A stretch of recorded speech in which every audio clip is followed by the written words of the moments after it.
सर्वप्रथम आज के इस कार्यक्रम में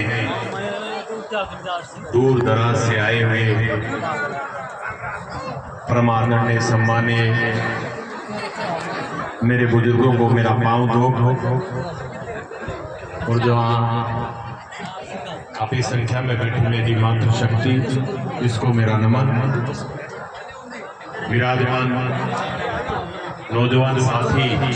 उनको मेरा प्यार भरा नमस्कार। आज आपके जो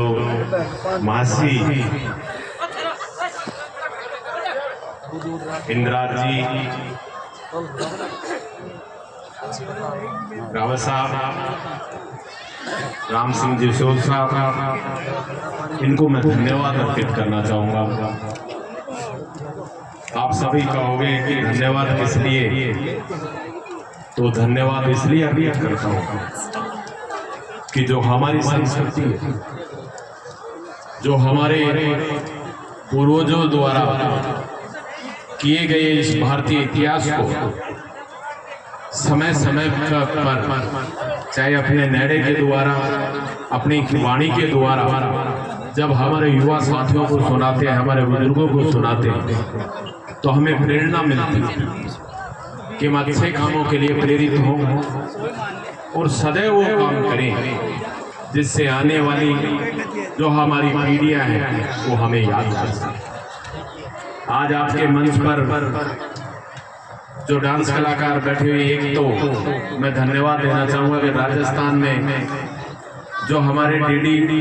1 चैनल चलता है उस पर भी इनके कार्यक्रम आते हैं। मैं बहुत आपको धन्यवाद अर्पित करता हूँ कि आप पूरे राजस्थान में अपनी छाप और एक अनूठे नृत्य के दम पर आपने अपना जो नाम स्थापित किया है, जो कला आप लोगों को हमारे सभी को दिखाते हैं, उसके लिए पुनः आपको धन्यवाद। मंच के ऊपर विराजमान धर्मपाल जी, राम सिंह जी और सभी हरिराम जी, सभी का नाम लोग काफी लंबा हो जाएगा, इसलिए सम्मानित मंच। और आज अभी जब हम लोग आए बड़ा अच्छा लगा, इतना सुंदर कार्यक्रम आप लोगों के बीच में, और इतनी गर्मी में जब बात हो महाभारत की और जब बात हो इतिहास की, तो हमारे बुजुर्ग चाहे कैसी भी गर्मी पड़े, बात हो अपने बच्चों की, बात हो बच्चों की शिक्षा की, तो चाहे गर्मी हो, सर्दी हो, बरसात हो, फिर ये किसी से नहीं डरते, डट के मुकाबला करते हैं उसको। और जब बात ऐसा आप लोगों के बीच में सुना रहे थे अभी जरासंध का जो जिक्र, साथियों मैं तो आप लोगों को इतना जरूर कहना चाहूंगा कि युग कोई भी हो और कोई भी युग आए, सिर्फ उसी व्यक्ति को याद किया जाएगा जो व्यक्ति सत्य के मार्ग पर चला है, जो व्यक्ति धर्म के मार्ग पर चलेगा, जो व्यक्ति परोपकार के मार्ग पर चलेगा, उसको सदैव याद किया जाएगा जब तक सूरज चांद होने के बाद। जरासंध की उत्पत्ति 2 भागों में हुई और उसी के लिए अगर वही जरासंध अपना जीवन परोपकार के लिए लगाता, समाज के उत्थान के लिए लगाता, तो हम सब लोग उसको और नजरों से देखते। लेकिन जब बात आप अधर्म के मार्ग पर चलोगे तो चाहे कितनी भी शक्तियां आपके पास क्यों ना हो, जब आप सत्य का मार्ग छोड़ोगे तो सदैव विनाश की ओर अग्रसर होगे। ये सबसे बड़ी प्रेरणा हम सबको। हमारे जब हम बात करते हैं भगवान देवनारायण की, जब युद्ध होने लगा तो भगवान देव ने अपने सभी जो भाई थे उनसे कहा कि अपने अपने हथियार, अपने अपने जो घोड़े हैं उनको लेकर निकल जाओ, और अगर किसी भी घोड़े को या किसी पशु को कोई नुकसान हो तो जय देव जी बोल देना और फिर युद्ध में आगे बढ़ना। साथियों, ये शक्ति जो सदैव केंद्रित रही है,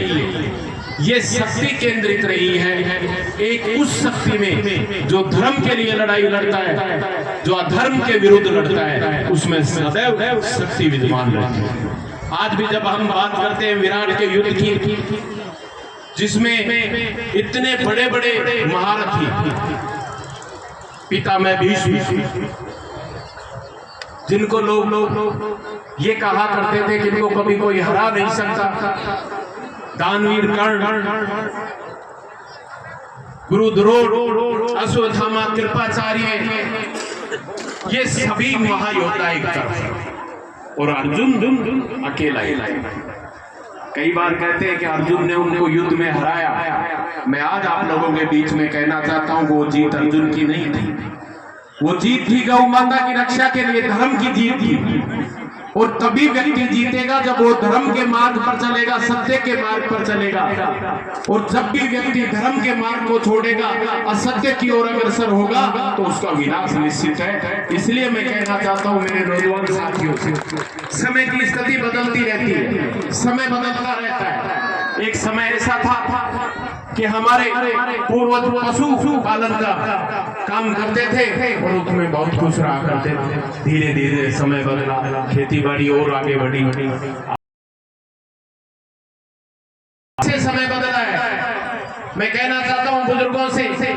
कि जिस प्रकार से जो सपना देखा था स्वर्गीय राजेश पायलट साहब ने कि हम जब बात विकास की करें तो तब तक साकार नहीं हो सकती जब तक कि गरीब किसान का बेटा पढ़ लिख कर उन पदों पर न बैठे जहां देश की रीति और नीति बनती है।